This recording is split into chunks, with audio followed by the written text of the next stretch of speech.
ಗ್ರೈಂಡರ್ನಿಂದ ವಿದ್ಯುತ್ ಶಾಕ್ ಹೊಡೆದು 4 ವರ್ಷದ ಬಾಲಕಿಯೊಬ್ಬಳು ಮೃತಪಟ್ಟಿರುವ ಘಟನೆ ಚಾಮರಾಜನಗರದಲ್ಲಿ ನಡೆದಿದೆ. ಅದ್ವಿತಾ ಮೃತಪಟ್ಟ ಬಾಲಕಿ ಏಕೆ ಮನೆಯಲ್ಲಿ ಆಟವಾಡ್ತಾ ಇದ್ದಾಗ ನೀರು ಕುಡಿಯಲು ಅಡುಗೆ ಮನೆಗೆ ತೆರಳಿದ್ದಳು.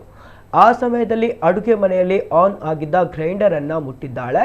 ಈ ವೇಳೆ ಗ್ರೈಂಡರ್ಗೆ ವಿದ್ಯುತ್ ಪ್ರವಹಿಸಿದ್ದು ಬಾಲಕಿಗೆ ಶಾಕ್ ಹೊಡೆದಿದೆ.